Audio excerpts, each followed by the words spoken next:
And welcome back to the 12th man. Delighted to bring you this show. Obviously, wasn't planned to come live today. Obviously, do the podcast on Tuesday, but with so many people texting, so much talk about Super League, so much talk about Mourinho now being sacked, I felt it was definitely time to do a show. And obviously, we're going to do something about different today. Going to leave the going to leave the chat open for anybody that wants to come on. So the links in the description.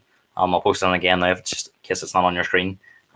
You can join the stream, come on. You can also fire comments on, and we'll try and get through as many questions as possible. So, delighted to have you, Wes, and this is the 12th man. He's on 350 grand a week, and he's literally doing live streams on Twitter during a game. Like it's embarrassing. It's madness. Like there's guys out there getting 350 grand a week. Not even so only one quick start for me. I'd like to hear only the one Harley. My opinion is like the game every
Hi everyone, welcome back to the 12th man.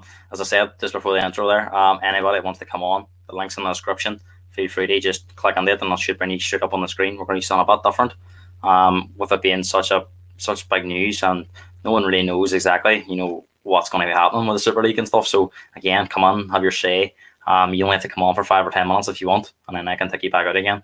Or you can leave yourself. We could have 4 or 5 different people on before we end the show, who knows. Also, feel free to comment any questions if you don't feel comfortable coming on. Work away, and I'll try and get through as many questions as possible. But obviously, it's been a massive 24 hours. Who could have seen this coming? I think we woke up yesterday, and there was a lot of talk about it.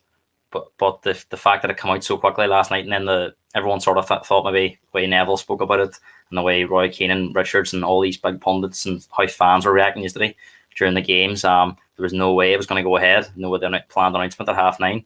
Eventually, the announcement came out. I think it was around 11:30, and I think that everyone sort of still in a bit of shock about it. But I think now that I've slept on it and come down and thought about it, I don't think all these clubs would have released the statements without, any. I think it's going to be going ahead. I think as fans, obviously, we're not happy. The biggest thing that everyone will agree with is morally, it's not right. That everyone should be just guaranteed the Super League.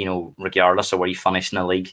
You look at Spurs, probably aren't going to finish in the top 4 this year, so they wouldn't get Champions League football. Arsenal haven't been in the Champions League for 5 years. AC Milan haven't been doing well in the Champions. So there's that element to it. But it's all up in the air at the moment. The biggest thing for me is it's all happened during the COVID pandemic, which goes to show you that the clubs are desperate for money. And if you read the report last night, that the report that the Super League put out, that it's going to be about 3.5 billion for the 12 participating teams, which works out at about 400 million each, and that's just before a ball's kicked. And everyone now that's obviously unhappy about it. I can understand why they're unhappy about it, but you're going to get major broadcasters coming on the, if Real Madrid are playing Liverpool, people are going to want to watch it. Maybe not now, but some fans will want to watch it. And it's not just us here in the UK and Ireland and stuff. There's people look at the Chinese will want to watch it. Asia's got a massive Premier League following. So there's going to be big broadcasting coming on the back it. And that's going to have massive repercussions for these other competitions, which we're going to get into. Morally, it's probably not right. I don't agree with it.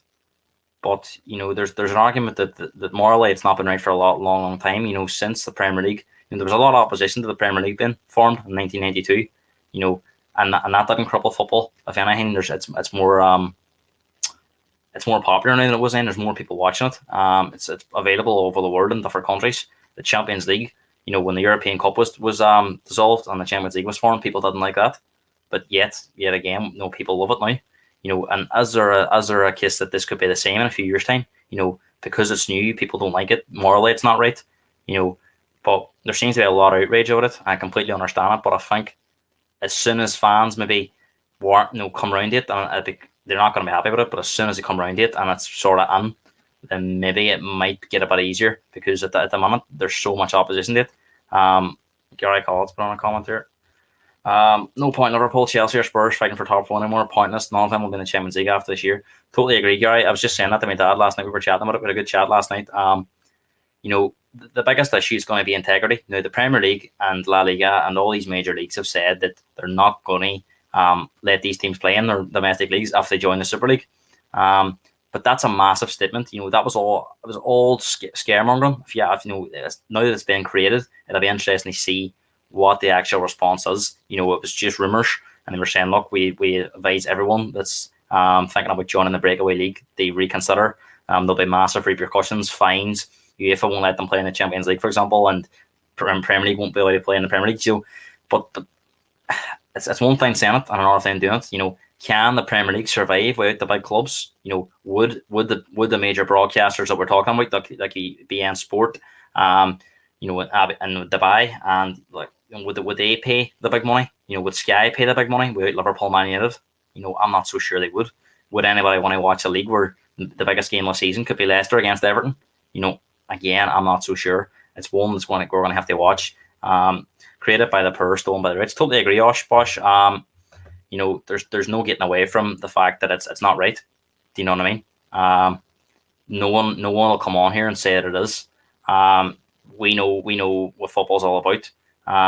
Callum apparently has a streaming company offering 3.5 billion for broadcasting. So it just goes to show you the money involved. And I think a lot of people have been saying that they don't think it'll still go through. Personally, I think that all the clubs now have released statements on it. They've all left the European that ECA they run. They've all resigned. The Juventus president was actually one of the main men on it, and he actually resigned to join this new Super League one. So I think that the wheels are in motion. That they're not going to backtrack now.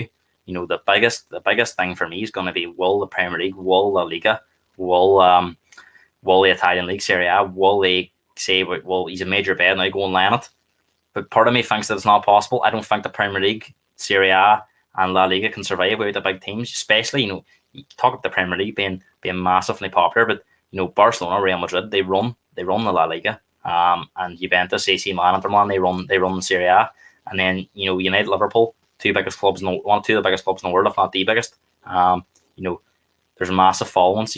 I was reading today that if you take out the top 6 clubs worldwide, you're wiping out 75% of the population of team support. So will teams want to watch them our games I talked about? I don't think they can. So I think the Premier League are going to be backed into a corner. They're going to have to probably retrack. I can't see any way that the Premier League and these leagues will fall through and ban all these teams. We talked about it before. The Champions League, people love it now. They weren't so keen on it years ago. What's going to happen with that? There's massive talk this week about the Champions League being reformed. 2024 is going to be the year that's done. And again, people aren't happy that it's 32 teams going to 36. Is that right? More teams involved. And I think that what's gotten to the stage now where if you look at the Champions League, it's a brilliant competition, but only towards the end, only towards the quarterfinal stage. If you look at the group stages, there's a lot of meaningless games. Obviously, they mean 3 points in the group stage, but there's a lot of teams in it that aren't at the level of our teams. And I think this is what these major clubs are trying to do, is make the games a lot more competitive. Obviously, we're not happy with how it's been done, but if you look at this Super League, it's going to be top teams playing top teams week in, week out. And well, maybe not every week, but when the games are scheduled, if it's every 2 weeks, you're going to get Barcelona playing Liverpool, Real Madrid playing Man United. It's going to be massive, massive games. James saying bye-bye Premier League. Again, the Premier League, you're going to have to do something about that, James. As I said, I don't think they can afford to lose all these top teams. Ryan Hamilton saying Champions League meant to make a big statement today. They are meant to make a big statement. I think it is being they're going to push ahead with 36 teams. UCL format isn't much different to the Super League format, barring permanent spots by clubs. I think as well, Cam, it is seeded, but I do think that some of the games are seeded, so they're going to be playing teams that aren't that you won't. It's going to be, if you look at the Champions League, right, it's fixed so that the big teams meet at the end. It's not an open draw, So again, if you look at Liverpool's group stage this year, they played Michelin, Atlanta, Ajax. Michelin, for example, should Liverpool really be playing teams like that? Could there be something done about that? We've talked about if you look at the World Cup as well, there's arguments around that there's too many teams involved. There's 32 teams at the moment. They're on about maybe extending that to 48, I think, for the next one after Qatar. Why would you do something like that? And then UEFA Committee have voted in favour of change to Champions League today, so change the 24. Yeah, already confirmed. I've seen that this morning, Emmett. I think that one thing I would take from this, right, is that UEFA and FIFA are no sense. There's lots of corruption involved with them them two governing bodies.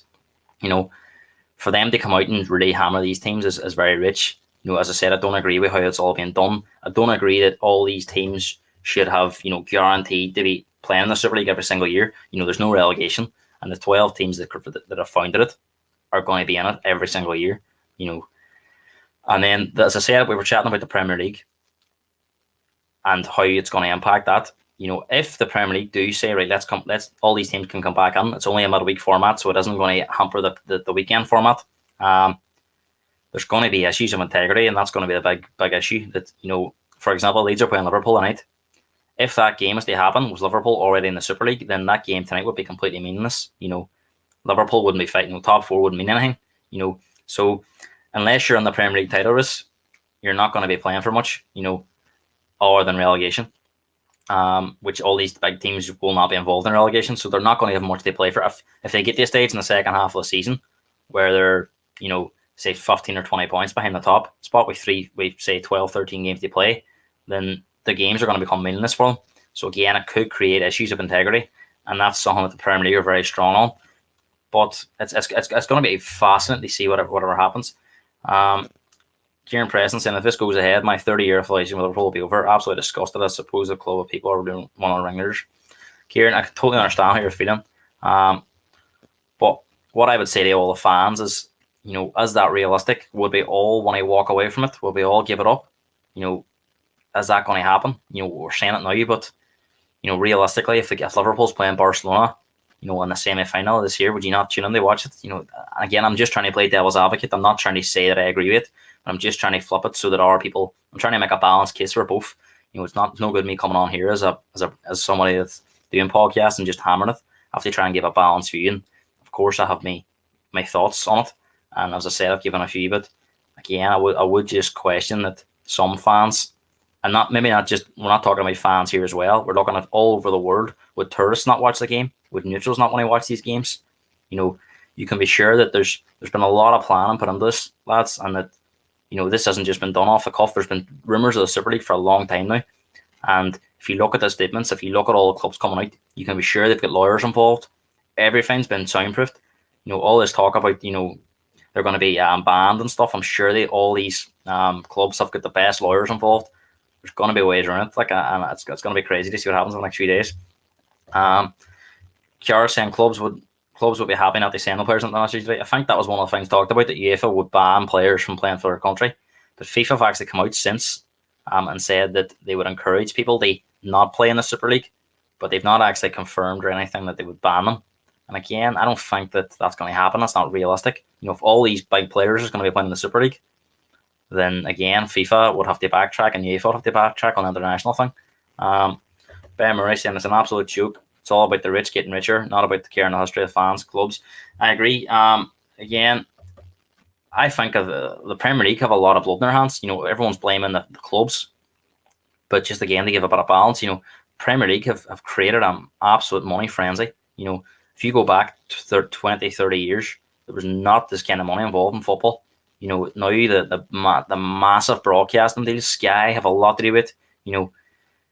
There's a lot of blood in their hands that's got to the stage where clubs are just completely money run. You look at the owners in England, especially in big clubs. I think if you look at the four of the big factors behind the Super League was Real Madrid, Liverpool, United, and Arsenal. That were the four big teams that were pushing for it. And if you look at them, you know what Perez is like with money, Madrid, and you look at the other three, they're all American owned, and you could also argue that all them three teams are more. If you look at Liverpool's owners, they're more interested in American football, and Arsenal's they're more interested in American football. And if you look at it, it's very similar to the NFL, how it's being done.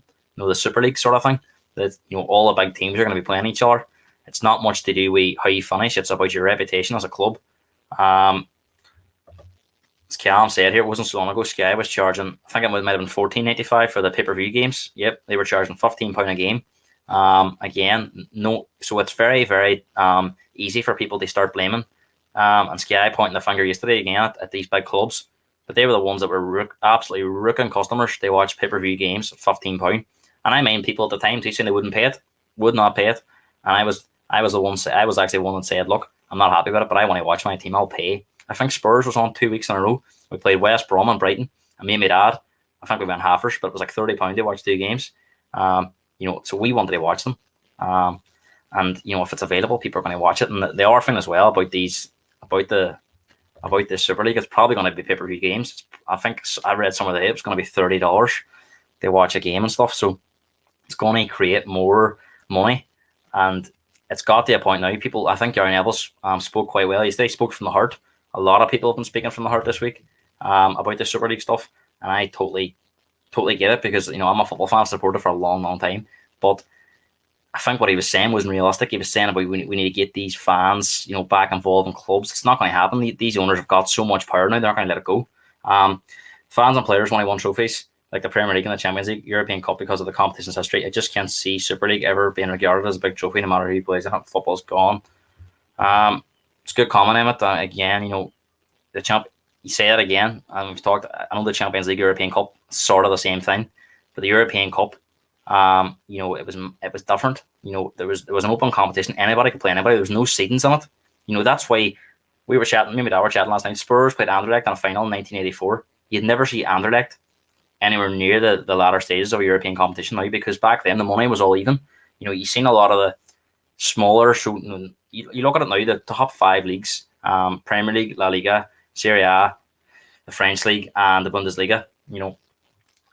It's rare that a winner from the Champions League doesn't come from one of them big nations, and it's usually one of the R3. It's usually the top 3. It's usually Premier League, German League, or Spanish League. You never see.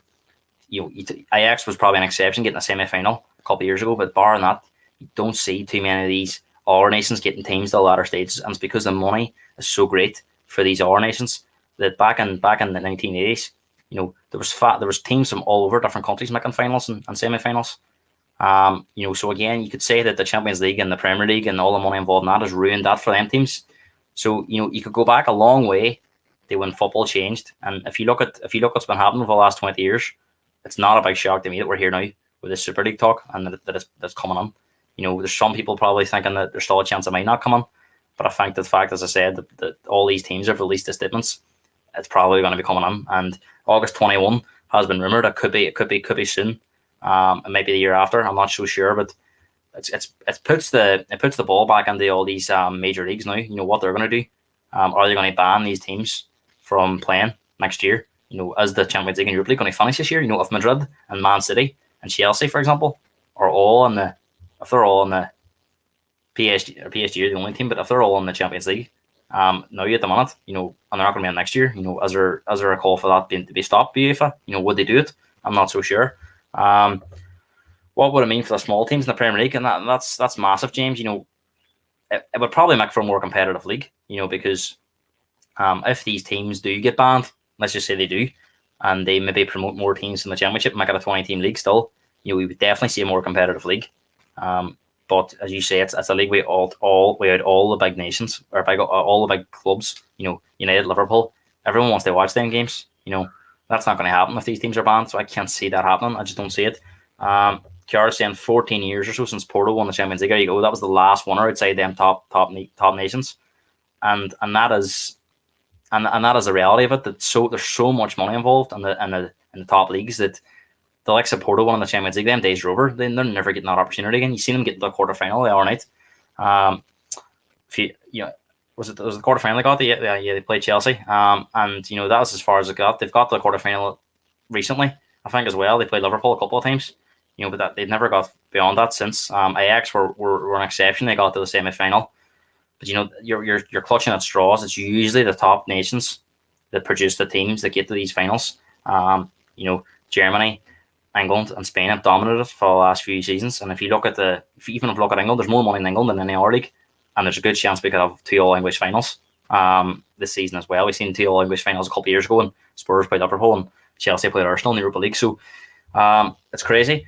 Gavin saying it would suck us so to the Premier League and the other leagues if these teams don't end up getting banned. And their main focus on the European Super League teams are actually through what a shambles. Gavin, I agree. If it does come to that the Premier League allow them back in and let them play, how much rides on it. As I spoke about, the integrity is going to be questioned, because if you get the second half of the season and you're too many points behind the top, then there's no value in these teams playing, really, because they're going to be focused on the Super League games, as you say, and their league position, where they finish, is really irrelevant. You could put it down to money in terms of, I think it's £1 million a place, but there's so much money involved in the Super League that that's probably not going to be must. Opinions on Jose being sacked, Ryan, I'm going to get that in a wee bit. I'm just going to focus on the Super League for the moment, but I will get to that. Ben Murray saying there's no relegation or nothing. What's going to happen for the teams that won't perform as well as ours? This is an our thing, Ben, as well. A lot of people have been saying to me, Arsenal, Spurs don't deserve Bennett. And hey, you're entitled to your opinion. Spurs haven't won a trophy for 13 years. How can they be considered a super club? Arsenal haven't won the Champions League for the last 5 years. How can they be considered? Arsenal haven't won a European trophy. Man City haven't won a European trophy. Why should they be in it? I think that's the thing, that it's down to your how rich you are. Spurs are one of the richest clubs. They've got that new stadium. Arsenal, the Premier League's massive. It's the biggest league in the world. The top 6. Everyone wants to watch the top 6 games, and it's almost like a theme that the top 6 are being invited. So they weren't going to leave on out and bring the R5. That was never going to happen. They were all involved in it. And it does question. AC Milan have them in the Champions League. They're not. It's so easy. It's just based on reputation and based on maybe how it is now. 20 years ago, Spurs would never get into the Super League, and they wouldn't have got in. Man City wouldn't have got in. But it's different now. Rightly or wrongly. But a lot of fans have been criticising fans of our teams. I've seen on Twitter Newcastle fans, Leicester fans, and Everton fans, for example. And I think it's worse for them than it is for us. I think you'd rather be on the, as my dad said last night, on the inside looking out rather than the outside looking in. It's bleak for these other teams. It's bleak for UEFA if this goes ahead, which I think it will. And the Champions League's going to be different. You're going to have different teams in it. You're going to have the best teams are going to be playing in a different competition. So they're going to have the lesser teams in it. You might see Leicester, Everton, Villa. And the problem you're going to have as well is how do these teams bridge the gap, because the money is going to be so great. The difference in the Champions League, the money in that compared to the money in the Super League's astronomical. Are you going to create almost like an ulterior? The top 6 are usually. I know we've seen it differently over the last few years, but the top 6 are never far away from the top 6. It's usually you might see 1 or 2 breaking on, but in terms of the top 4, there's usually you can nearly at the start of the season name the 2 or 3 teams are going to be there every year. Man City have been on, Liverpool have been on for the last few years. Chelsea and stuff now are going to be back. 2 years in a row. There's always sort of like that one place that's free up for grabs every season, and it does create a great battle for the top 4. But if you look at this now, it could create a because of the money involved. These top 6 teams could become so powerful that there's 7 places going to be as good as it gets for these other teams. And as you saying there, Ben, a lot of people are saying, I think Arsenal fans, especially on Twitter, like we're going to get slapped in the Super League. I think what's going to happen if it goes ahead, you're going to have so much money, you're going to be able to strengthen your team. You're going to be able to compete with the likes of these other teams because you're going to get the money. So you could see it will benefit the teams in there that they'll be able to create stronger teams. I think that Kroenke was talking about it.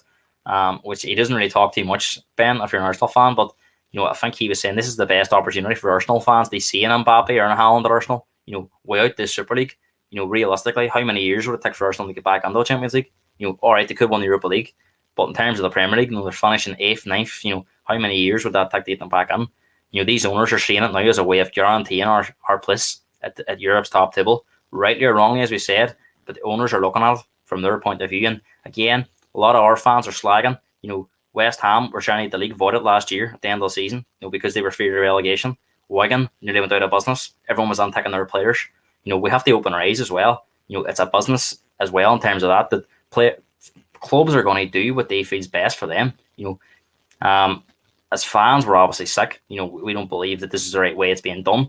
But just take that out for a second and realize that these owners are going to do what's right for them. And at this Super League, again, if Arsenal and Spurs, Liverpool, Man United, Arsenal, and Madrid are the 4 teams behind it. If Spurs get an invite to this, if Man City get an invite and they say no, they could be left behind. So again, it's some of these teams are going probably in fear. If we want to be playing against the best teams as well. So it's very difficult to completely give your view on it. You have to be balanced on it. I think if I had to come on here last night, I would have been doing the same as Gary Neville. I would have been going absolutely crazy.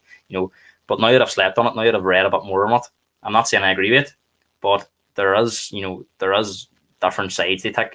People that are throwing accusations out, or it's throwing stones at glass houses, because as I said, Sky have a lot of blood in their hands, the Premier League have a lot of blood in their hands. All these other teams that are sent to disgrace. West Ham, as we said last year, trying to get the league voided and stuff. So there's loads to consider when making your opinion on it. Owen Kelly saying, I think fans will refuse to go to games when they're allowed it back, in my opinion. Again, Owen, it's difficult to say that with confidence. You look at teams who try to boycott games because they've been protesting against owners. You look at Newcastle over the years, Arsenal recently, Liverpool, and did that walkout in the 77th minute a few years ago. You can protest, but the problem is these clubs have such a big fan base that they will still be able to sell tickets. They still will be able to fill their stadiums. They still will be able to get a big audience to watch the games. I think it's become that big that it's very difficult to stop. Stop it now. It's just my opinion on it. I'd love to hear more on it, but that is my thoughts. That you will get some fans, and rightly or wrongly, you can agree with this or not, but you will get some fans that will refuse to watch. But you will get our fans that'll just keep watching. For me at the minute, I'm completely divided on it. I don't want to give my opinion on it. I'm not going to sit here and say I'm not watching the games if it happens, because I'll be made to look very stupid if I started watching them in. For me, I'm going to take a lot of time to consider what I'm going to do. I think the one positive out of this is you'll see a lot of fans taking up, especially Irish football fans. They'll appreciate the Brandywell more often. They'll appreciate Fun Park more often. Going to see football that's not completely money motivated. Going to see stuff like that. That could be one way fans go. For me, I try to get the Brandywell as much as I can to support local. But when it comes back to this, if, as I said, if Man United are playing Real Madrid on a Wednesday night, and Leicester's playing Lazio in the Champions League, what are you going to watch? I think you're probably going to watch Man United against Real Madrid, and that is there's no point beating around the bush. That's probably what's going to happen. That's probably what the majority of people are going to do. They'll say one thing, but they'll probably do another. I'd love to hear your thoughts on it, everyone. Will you watch the games when they come back? Go, Gary, give your honest opinion. What do you make of it? And you're trying to sit on the fence, just want to hear your thoughts. As I said before, I don't agree with how it's being done. But I don't necessarily agree with the Champions League, how it is at the minute. I'm not saying that all these teams should get in. I don't think that's right. If you can't finish 4th in the Premier League, you don't deserve to be in it. Totally agree. But I don't agree with all these other teams that they can't really get. You see a lot of these 4th-seeded teams, they're coming in and getting beaten every single game. What is the point? It's like we talked about San Marino playing England and the internationals there a few weeks ago. Very little point in it. So I do think the Champions League, I would like to see that shortened down. I would less teams on it. Could we get it down to 24 teams to start with from 32? Cut out them bottom seats. Probably make it a bit more competitive. Better games throughout the season. We've been looking at the games recently. It took us to April to get proper Champions League games. All right, you might have got the odd one there in February in the last 16, but majority every season you're having to wait to the quarterfinal to get proper games. That PSG Bayern Munich game was incredible the other night. But why can we not see that in September? Why can we not get a league or a Champions League or something like that where we can get all the best teams in it still? Maybe not all of them in terms of you still have to qualify for your league, but at least try and get more of the end games. Not just one or two towards the end of the season, because that's what the fans want to see. But Liverpool fans don't want to see them playing Midtjylland at home. They don't want to see them playing Atlanta at home. They want to see Real Madrid, Barcelona, Bayern Munich, PSG every single week, if they can. So why can we not do something like that? My preference would be to try and keep a summer format to how it is the minute top. Try and qualify for your domestic league, and to try and get into the Champions League where there's less games and it's more competitive. But the problem is, as I said, UEFA are corrupt as well. UEFA want more games. This proposed Champions League, I think there's an extra 100 games being touted. It's going to go from 125 games to 225 games. It's going to be 36 teams, and it's going to be like a league table thing done. And you're going to play 10 matches. Some of them are going to be seeded, some ain't, and then you go into like a top 8 at the end of the season. So a quarterfinal, semi-final, final. So it's just more games, and you've seen already with players, they're not machines. They can't be playing. Surely more time between games. If you got a 16 to 24 team tournament, with all this, teams that qualified for their domestic leagues, it would make for a better competition. Maybe that's me being skeptical. I don't think that'll happen. There's no way that'll happen because UEFA want more teams involved because there's more money, more games, more TV money. So it's very difficult for me to sit here and say I don't agree completely with the Super League. I don't agree with how it's been set up, but I think the idea behind it's pretty good in terms of all the best teams are playing each other. I don't agree that there shouldn't be any relegation and there should be qualification for it. I think what's going to happen is you're going to have 12 teams that are the original founders, the 12 teams that have been announced are going to be in it every single year, plus 3 more. And then they're going to have 5 qualifying spots every year, probably through domestic leagues. But again, what way would that work? How's that going to work with the Champions League qualification, Europa League qualification? And if you look at the what's coming into it, the start of next season, this UEFA Conference League, where again you're going to have more of these per teams playing on it. Who wants to watch that really? People have been saying before, I have Liverpool fans to me, if you don't finish in the top 4, they don't want to be in the top 6 or 7 because they don't want Europa League football. And rightly or wrongly, again, they have that opinion that the Europa League substandard. Well, this competition is going to be even more substandard. You're going to have a lot of per teams, and realistically, nobody wants to watch it. So that would be my way of doing it. If you take the money involved, if you take the money out and think about the fans, think about what people want to see. They want to see teams of similar stature playing each other more often. So if you could do a 16 to 24 team tournament, the games don't have to be every week or every 2 weeks. Even once a month. That you have group games. So you could have September, you could have 3 group games, 1 September, 1 October, 1 November. Have a qual. Then it goes on the the quarterfinal stage after Christmas, for example, and then you build up to that final at the end of the year. But at least you're wiping out all these teams. That are on it, and they're only in it. They make up numbers. Them teams would have more of an opportunity playing in the Conference League. These teams are in the Champions League, but they should be in that UEFA Conference League standard. And people might say it's not fair because these teams wouldn't have a chance. Celtic, Rangers, for example, they wouldn't have a chance of playing the big teams and stuff. But realistically, the Europa League and would be their level. Celtic and Rangers would be great for them to play the likes of Real Madrid and Barcelona. But realistically, 9 times out of 10, they're going to get absolutely battered. And that's because of the money involved in these other leagues. 20 years ago, Celtic and teams could compete. As we said, you've seen teams like, as you said, Anderlecht getting the 1984 League Cup final or European Cup final against Spurs. That doesn't happen anymore because the money is not shared equally among all the top leagues. So again, that would be my way of going about it. And that's just my thoughts on it. So again, keep firing on them questions. Before we go, James Keenan saying they don't care about the fans. Exactly, they don't care about the fans, but that's not just the teams that have set up the Super League. That's UEFA, that's FIFA. They do not care about the fans. So again, everyone's making the clubs out to be the big bad wolf here, but they're equally all to blame for this being created. If we seen the right competitions in place, then this wouldn't happen. Like my dad spoke about it last night, the FA Cup was one of the biggest cup competition going, and the Champions League absolutely destroyed it. They did. There's no mistake about it. The top 4 in the Premier League also became like a trophy. Finishing 4th was more important than winning the FA Cup because the finances involved, of finishing in the top 4. So again, you could look at the Champions League and say that that's the reason that the FA Cup has become, substandard. The teams aren't really that involved. I mean, you seen Man City, they made 8 changes for the semi-final of the FA Cup. That would never have happened years ago. You see a lot of teams sending out their second string teams. And it's not just at the top, it's at the bottom too. The teams that are fighting relegation want to get out of the FA Cup as quick as possible because the money involved to stay in the Premier League is more important.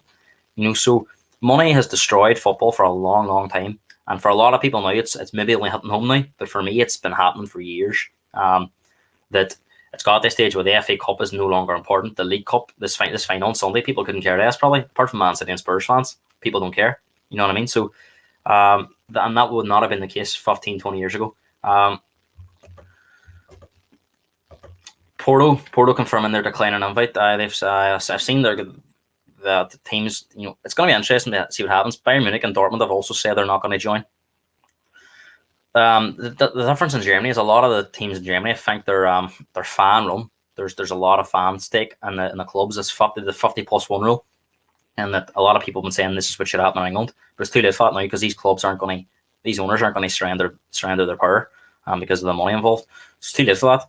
But in Germany, it's going to be interesting to see. They're saying no at the minute, but if PSG were to sign up, the Bayern Munich want to play in a Champions League where all these other big teams are in the Super League. Again, it puts them backs them on the corner. Would Bayern Munich's players want to stay there, or would they want to go and play against all the best teams? Would Mbappe and Neymar stay in the French league? I mean, the talk about PSG, that the reason Neymar and Mbappe and them players are there is because they want to try and win the Champions League. But the Champions League name is going to be stained if all these big clubs are playing in the Super League. So again, they'll not want to stay there. So it'll be interesting to see what happens there. Barry Davies saying football is dead, and it has been for quite a while. I agree, Barry. As I said, just over the last wee bit there, that this has been coming for a long, long time, and it's not just the Super League. If you go back a long way through football, there's things that have done they've changed that. And again, Ben, brilliant, because Wenger has been saying about it since 2009. It's been talked about since then. And it's inevitably happened due to some stage. And I think, what's made it more inevitable, lads, is that the COVID pandemic has really, really hit the clubs hard. A year with no fans, clubs are absolutely skint. We were saying last week about the Harry Kane transfer not being possible. It's definitely possible now because the Super League's coming on. That the money's going to be there for big transfers. Teams can strengthen. So it's going to create more money. And I was saying to my dad last night as well, what kind of money are these players going to be on? Are they going to be on even more wages? Because at the minute you've got a bunch of millionaires on a pitch. A great analogy from him. He said a bunch of millionaires on a pitch playing each other. I looked at that Spurs game the other night. Lloris and Aurier after the game. Spurs' top 4 hopes are completely dusted, and they're laughing and joking on the pitch with an Everton player. That's not right. Years and years ago, the players were on the floor, got it. I'm not so sure that's the case anymore. These players, and this is not just Spurs, is loads of these teams have the players that really, really care that much more because there's so much money involved that it's all about the finances. Keelan Cassidy, if the teams with the biggest fan bases are all signing up, the likes of Sky and BT will be 100% behind it. Do you think the likes of the Champions League and Europa League will be even able to survive if they don't get broadcasting days they currently have? It's a great question. What I will say to that, Keelan, is that the Sky and BT, as my dad again rightly pointed out last night, he was saying that Sky and BT will be all over this. If this is what people start backing, they'll be all over it. They'll absolutely sideline the Champions League if they want this. But I think what's going to happen here is probably pay-per-view. I think that's the way to go. I can't see Sky or BT getting rights, and if they do, it'll have to be pay-per-view. I can see maybe an independent channel coming on here for this as well. Something different, completely. Maybe even the Super League set up their own channel because it's more money for them or something like that. And again, will the Champions League and Europa League even survive? That's going to be the big thing. If it's a midweek game, it's going to be on at the same time. Will people? If people aren't watching the Champions League and Europa League because they're more interested in the Super League, then again, it throws that into jeopardy. So again, more uncertainty. And again, the reason I wanted to sort of have loads of comments and loads of questions about it, and maybe people coming on, was because there's no point bringing on a guest here and talking about it because at the end of the day, there's nobody really knows what's going to happen. It's more speculation, and it's great that we're getting so many comments on. Fans need to protest outside these grounds today. James, again, it's something that I've seen again being said, but how much would it do? You ask Arsenal fans, they've been protesting against Kroenke for years. You ask Newcastle fans, they've been protesting against Mike Ashley for years. What has it actually done? Well, they don't care about the fans. They won't listen. They're more interested in the money. And again, I'm not saying we should just accept it, But I think we need to be realistic that it's probably going to come on, and we're powerless. We'll either have to watch it or wash our hands of it. There'll be two choices. Gavin saying it'll be interesting to hear the players' thoughts on it. A massive, it will be. You seen Ollie and Arteta yesterday. They because it was so soon after the games, they really sort of go, "Oh, we don't know too much about it." But now that's made mainstream news that the managers this week will be being asked about it. They will be being questioned about it, what they think on it. But they have to be careful because they're employees of the club and they can't criticise too much. What they actually say and what they actually think could be two different things. They might be thinking one thing and saying a completely different thing because, again, they are employees. Again, Ben, great question. With the Euros around the corner, are the players going to be able to play if they're banned from international football? This is the biggest one for me because it's so soon. Forget about next season. The Euros is coming up now in a couple of months' time. And UEFA, it's a UEFA-run competition. What are they going to do? They've said that they're going to ban players. So, I mean, the Euros won't go ahead if that's the case. But I can't see that happening. I think there will be something done. It's going to be done soon as well. I think you're going to hear a lot about it this week. There's going to be a lot of teams meeting. But from what I've seen, all these teams are resigned from the UEFA Association. So, again, they've completely said, you know what? It's not going to work. We're doing our own thing. That our mind's made up. We're not going to be going back to talk. The other thing is possibly are they just calling UEFA's bluff? Because there's rumours that UEFA keep over 30% of the money from the Champions League. So will there be more money involved? But I think when this has been done now, it's too late. UEFA's made their bed and the clubs won't come back. But Matthew Breslin saying, now's the time, real football fans, get out and support our local teams and local leagues. We all want to watch attractive football, and I'll be the first to admit they're not an easy watch at the minute, but I feel connected to the club. Lifelong Man United fan, and now I feel nothing but disgust at the mention of them and those in charge. I am curious as to who will broadcast the Super League, and with the likes of Neville and Carragher still work for Sky, for example, if they do broadcast it. Matthew, it's brilliant because I've said about 20 minutes ago about it's going to push fans, definitely. Maybe not all fans, but some fans closer to their local football. Whether that's in here, Scotland, Wales, England. What they're going to do, because if these lower league football, they could be a big beneficiary of this. You might see more fans going to games to watch them because they're so sickened with the money involved in the professional game that they might go and watch this. As I said, Matthew, I try and get the Brandywell as much as I can. Sometimes it's not possible with work and stuff, but definitely you will see a lot of fans that are more appreciative of watching their local team. And again, when Neville and Carragher, they're on Sky Sports tonight. Actually, I think it was meant to be Robbie Fowler. I heard he's on Sky, but they've obviously subbed him for Neville. It's too big of a show to watch Neville, and they not have Neville and Carragher on tonight, so it's going to be fascinating to see what they're saying about it. But again, stones of glass houses. Hasn't Gary Neville got a big say in Salford? They were a non-league team. Now they're League 1 or League 2, and there's been a lot of money pumped on there as well. So again, it's very, very tricky for him to come out and just completely smash these teams for the money involved. Ben, as you say, Gary, protesting protesting or not, the club isn't going to take on board. Money talks. They have no interest in fan opinions because if they did, they wouldn't do it. Yeah, I completely agree. As you say, I don't think protesting is going to get you anywhere with this. I think the fans will they'll be wasting their time outside. All right, they're making a point, but I think the clubs will just completely brush it off. You know what I mean? And that's what they've been doing for years. Owen Kelly saying football is no longer a sport, it's a business. Totally agree. It's been that way for a long, long time. Dylan Nixon saying if the players aren't able to play domestically or internationally, then we'll fall on its head. So there will be a compromise from both sides, and these teams holding a founder's card won't last long. I agree. There's going to have to be a compromise somewhere, but I don't think it'll be on the clubs. I do not think it'll be on the clubs. At the end of the day, the clubs hold all the power here. If the Premier League kick them out, then it's a big problem for the Premier League because they're taking an almighty risk on all these on everyone still watching it without these major teams. Would international football go ahead if they decide to kick all these players out? I can't see it. I think that they will be the ones forced into the corner and they'll have to backtrack. I think what's likely to happen is you're probably going to see the Champions League collapse, and that the Super League will become the new thing. The domestic leagues will still go ahead. The cups will still go ahead. There's going to be issues with integrity. They're going to have to do something about that. That's what they'll have to discuss. But I think we have to remind ourselves over here as well is that this isn't the attack of Premier League or the La Liga or the Bundesliga. This is purely an attack on UEFA. The clubs all want to play domestic football, so it's not a case that they want to get rid of that too. They just want to they're sick of the Champions League. They're sick of the way it's done. They're sick of how UEFA treat them. That they've took this on their own. I think UEFA have plenty of warnings as well. No, this has been, as Ben said there, this has been talked about since 2009. So a long time it's been talked about. And I think the arrogance from FIFA, the arrogance from UEFA's, the corruption they've had over the last few years, they completely brushed it aside and they never really considered it as viable. But now that it's there, it puts them on the real corner, and they're going to have to do something about this. But I think that's what's likely to happen. That domestic football will continue, but the Champions League, Europa League will probably collapse. I'm saying, do you think Carragher and Neville will be more lenient about Super League tonight on Monday Night Football than any time? I think they will, Cam, because I think if you go back last night, to myself, I can only speak for myself, I was absolutely fuming of it all.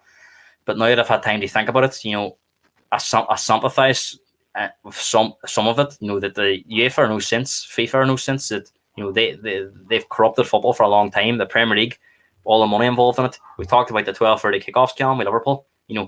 That's again down to broadcasting. That's again putting Liverpool on at that time of the day, just as money based. The fact they played on a Wednesday night in the Champions League, made they play at 12:30 on a Saturday. It's all down to money. So again, the Premier League are throwing stones at glass houses, suggesting that all these teams are ripping the soul out of the game because they've been doing it for years. Carson, I don't think anyone can make a true judgment until we know all the facts. Once we see exactly what has been proposed on paper and what the actual impact is on the domestic situation, only then will we understand it fully. I'm sure there will be provision built to protect money being filtered down to grassroots level, but as I said, we still don't know all the facts. One thing is we know is UEFA and FIFA are closed shops with a cliche controlling everything in the word football. Great comment, Kirsten. And as I said, that's why I don't want to bring too many guests on here and that's all chat, because again, I wanted to have an open podcast, almost like you talking to me and me talking to you, in terms of it's all speculation at the moment. In fairness, the Super League's been confirmed. No dates have been put on, but it has been confirmed it's going to go ahead. But in terms of what's going to happen outside of that, it's just speculation at the moment. But the comments are fantastic, and it's great to see so many people engaging on it. I got loads of messages over the last 24 hours about please do a show on it. So this is why I'm on here, and it's great to see so many people enjoying it. If this happens, I will stop supporting Liverpool. Yes, I knew there was going to be one person that was going to say something like that.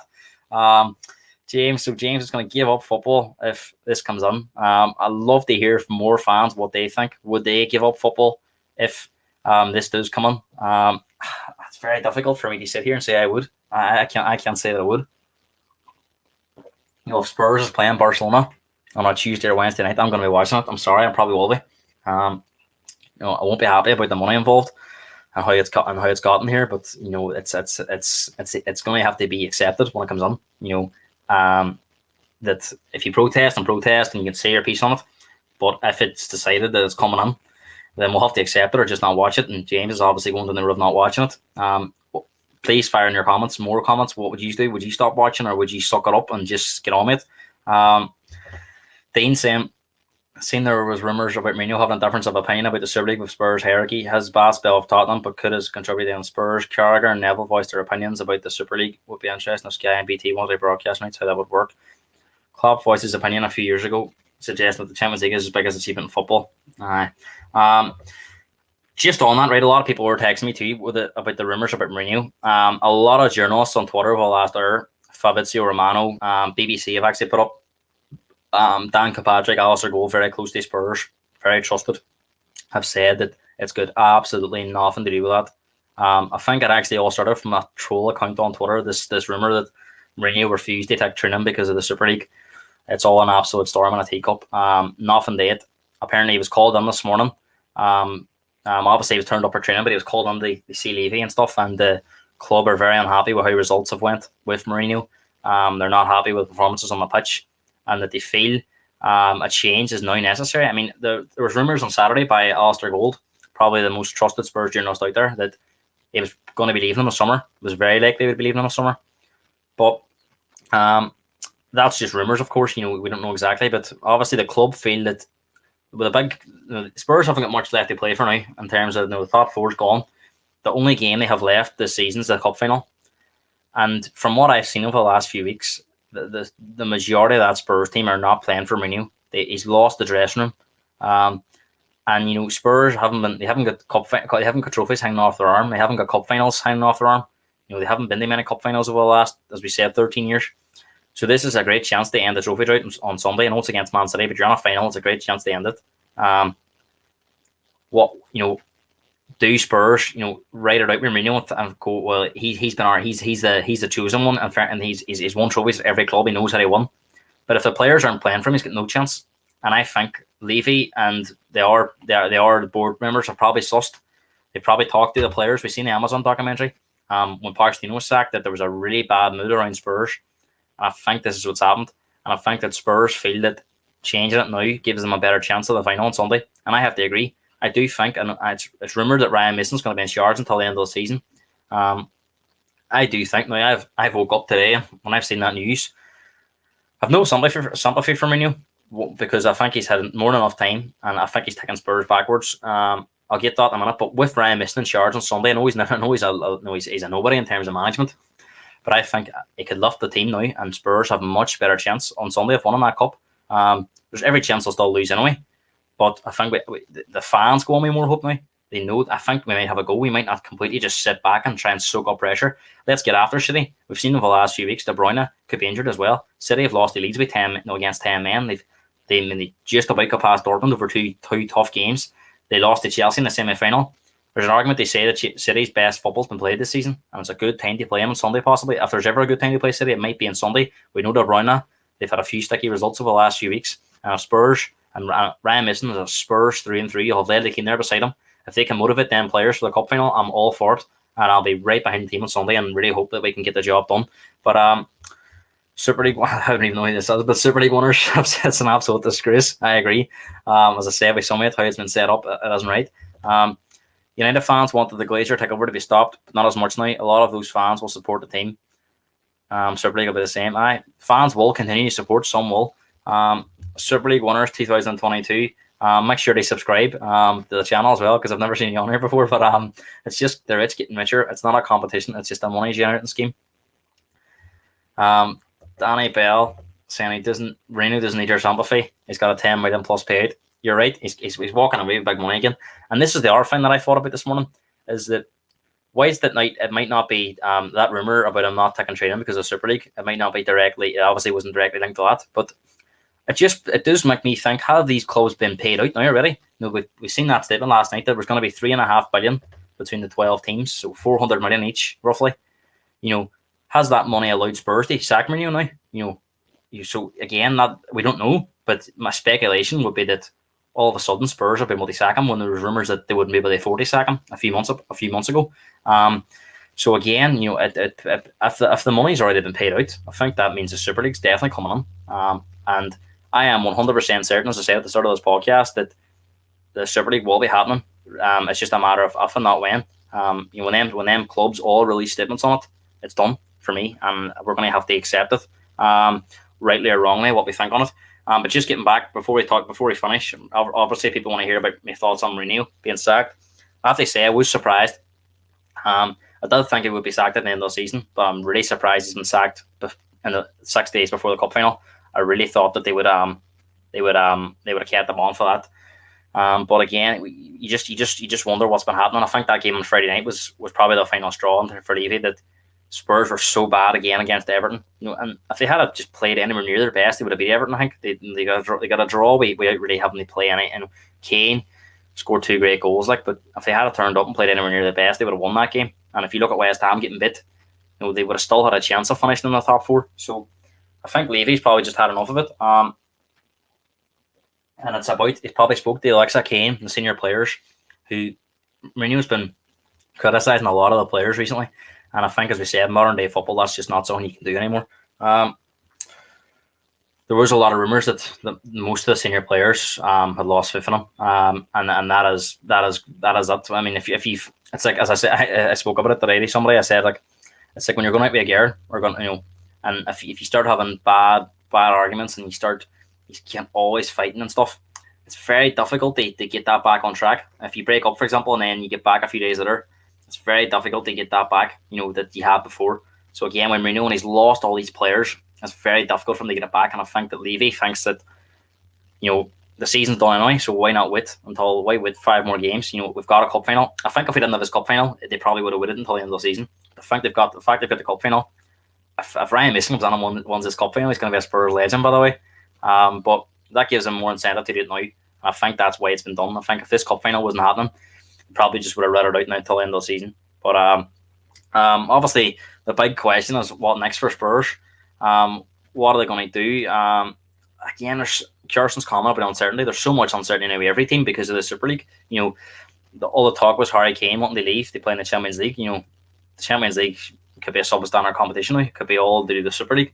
Trying to get I think Spurs' top target was Brendan Rodgers, and people were saying about Rodgers not wanting to leave Leicester because probably playing the Champions League next season. But if the Super League is where all the big teams are, then that might give Spurs more chance of attracting a top level manager. So it's going to be fascinating to see what happens over the next over the summer. Really, we're coming towards the end of the season now, and it just depends.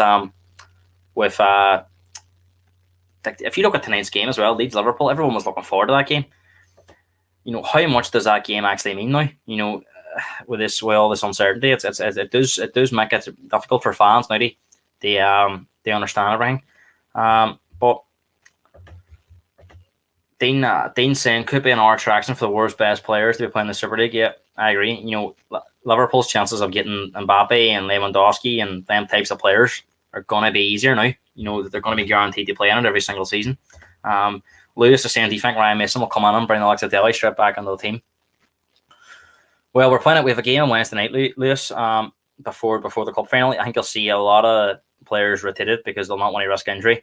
I think it's difficult to predict what team he's going to play. I don't, whatever team plays, Lewis. It's hard to justify picking one player over another. Dele would surprise me if he started on Sunday in the final. Bale might come back in. I could see Bale starting. I can see him going with an attacking team and really trying to get at City. And at the end of the day, Ryan Mason's got nothing to lose. If we lose that game, nobody will blame him. So I think he'll really go for it. Any truth in Mourinho not being training because now, as I said, Kiara, a few minutes ago, that all the trusted journalists have said that's a non-story. It's just a rumor and nowhere that he was sacked due to results and performances over the last few months. And obviously, this cup final on Sunday was probably the accelerating it. That the football club feel that they have a better chance with somebody else in charge. One of the owners have just said football is secondary. Thought that says it all. As I said, I won't run the houses this now that it's owners have put themselves first over the fans, and it's like any business at the minute. The rich always win, and fans are going to be there. They're taking the piss out of the fans. They have been doing it for years. And who knows how it'll end up. But anybody want to fire in their last few questions here before I shut off? Because it's coming up to an hour and I don't want to be staying on too much longer because I don't want to fade it out too much. But great to see so many people watching. So many comments have come in. Absolutely fantastic. Really, really happy with that. So final questions if you want to fire them on there. But obviously, big game night, Leeds Liverpool. The big focus. I mean, no one's going to be everyone was looking forward to that game, but everyone's going to be watching the Monday Night Football to see what Carragher and Neville saying. I've actually got coaching to go to, so I'm going to have to record it because I'm going to miss it. But it'll be fascinating to see the reaction from them. And because of all this now, football's secondary. I think Mourinho being sacked would have made massive headlines. The fact that obviously it still made headlines, but the fact it's been done, it's been done adjacent to this big Super League announcement that it's going to be it's not going to make mainstream news as much because of all this happening. James saying good luck on Sunday. Believe. Yeah, I definitely will believe. More belief now. Every Spurs fan will have more belief now that Mourinho's not in charge. They will be 100% feeling more confident of pulling off a result on Sunday. And it makes it more appealing now for Spurs fans. I think they'll wake up on Sunday proper buzzing. We would have woke up anyway. Obviously looking forward to it, but I think we're really going to be. I'll probably not sleep now on Saturday night. I'll be absolutely buzzing. We have a big week coming up on the podcast too. So many podcasts coming this week. We're going to the regular podcast will be coming tomorrow. We'll probably be looking back at the weekend's results. We will be talking more about the Super League, probably because more will be said. We'll be talking about the Monday Night Football that happens tonight. So again, tune in tomorrow. It'll probably be around the same time, 12 o'clock. Thursday, I've got Niall Logue. He's playing football in America at the minute with El Paso Locomotive. He's playing in the second division in America, the USL League. It's just below the MLS. So we're going to be talking about his career over there in America. What's it like being in America as a player? His time at Derry, his time at Fun Harps. and just the whole experience of being a footballer. So again, more and more opportunities for fans to learn about what it's like as a footballer. And then on Friday we're going to have the regular podcast as well. Leading up the weekend, we're going to have a lot of focus on the League Cup final. And on Saturday night as well, I'm hoping to do this. We're hoping to do a Spurs special. I've got my follower's going to be making his first appearance on the podcast alongside Mickey Mack and Jared Dillon as well. So again, we're going to be talking about our history supporting Spurs, the disappointments on there, and building up to that final on Sunday. So really big week coming in terms of podcasts. So plenty of viewing for you out there. Kiara saying what about Celtic and Rangers yesterday? Didn't see the match, but I heard Celtic were absolutely dreadful, and the Rangers deserved they won.